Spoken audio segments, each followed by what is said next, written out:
For you for Doctrine and Covenants 1, 30 through 33. But before I jump into that, I just want to show you that when you come into the Gospel Library and go to Books and Lessons, you've noticed that under Seminary, they've put the Doctrine and Covenants Teacher Manual right here. But notice the Student Manual is not there right next to it like it was with the Book of Mormon right here.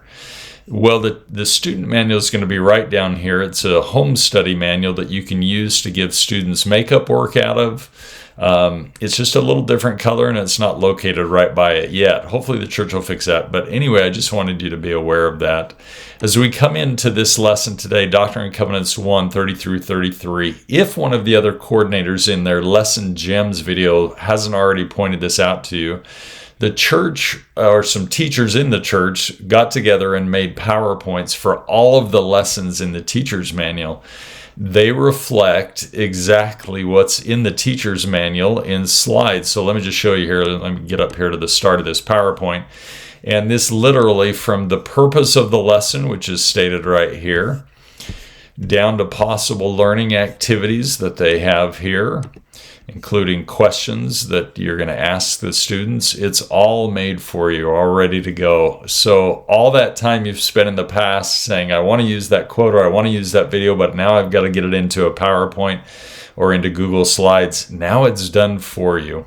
So where can you find all those PowerPoints? If you come into this channel that I've created right here, Christ-Centered Teaching and Learning, there's a link right at the top of that YouTube channel that when you click on it, it'll take you into this Google Drive folder. It's a 2025 Doctrine and Covenants Google Drive. Right here, PowerPoints and Google Slides for all lessons. Here's the life preparation lesson PowerPoints, and here's the Doctrine and Covenants lessons. This is the one we're going to be focusing on today, but you'll notice it's in Google Slides and PowerPoints.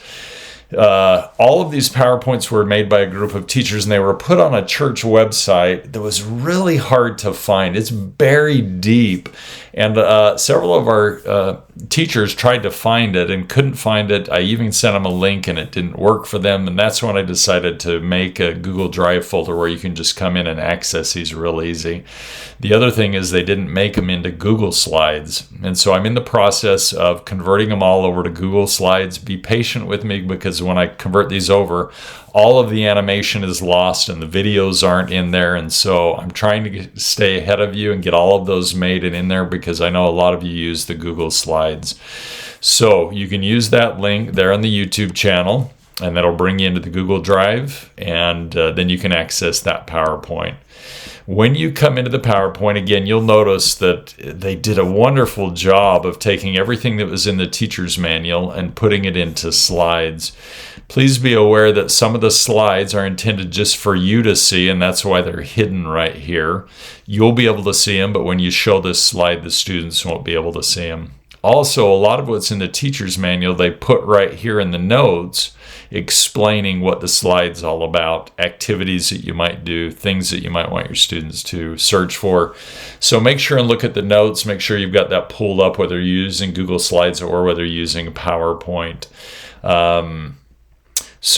As far as today's lesson, Doctrine and Covenants 1, 30 through 33, I loved the teacher's manual. I would do exactly what they said for how to start the lesson and get into these just handful of verses and really dissect them. I just want to show you two things that I personally, if I was teaching this one, I would want to spend some time on this. After doing the activities at the start, I would want to spend a little bit of time on this additional suggestion down here, a supplemental learning activities. So again, I come down here, it's all ready to go right here in the bottom. And this will explain the activity right here in the notes. It's also there in the teacher's manual. I love this video, complete with this cartoon illustration of this parable that the Renlunds give. It's really, really well done and very applicable to our youth today. The other thing, I just put in this PowerPoint right here. I created this one right here to show how the ninth article of faith ties into Doctrine and Covenants 130 really well. That to be a true and living church means that we believe all that God has revealed, all that he does now reveal, and he will yet reveal many great and important things pertaining to the kingdom of God. But I like the idea of the three shelves. I heard this originally from Jared Halverson, and I really like it, that if we have these three shelves shelves, and we put things that God's revealed on one shelf, things that he's now currently revealing on another shelf. And then those things that we are waiting for answers for, we put them in that jar and we put them on that third shelf until God chooses to reveal those things to us. So I just made that illustration right there. One other thought, I would take some time to focus on this talk by Brother Brad Wilcox from this past General Conference. I thought it was fantastic as he addresses, when we talk about being a true and living church, it doesn't make us any better than anybody else, but certainly it makes us chosen to do some things. And he talks about what that birthright is all about. As members of the Church of Jesus Christ of Latter-day Saints, we have a birthright responsibility. And the parable that he uses of the cruise ship, I thought was just outstanding. So here you go. The PowerPoint's ready for you. And those are some things that I would focus on if I was teaching this lesson. And please let me know if any of this is confusing or you have questions about any of this. But I hope you get off to a wonderful start this week. And I sure am praying for all of you. I am mindful of you in my prayers all the time because of what you do and the difference you're making in the lives of your students. I sure appreciate you. And again, reach out if you have any questions. Thanks.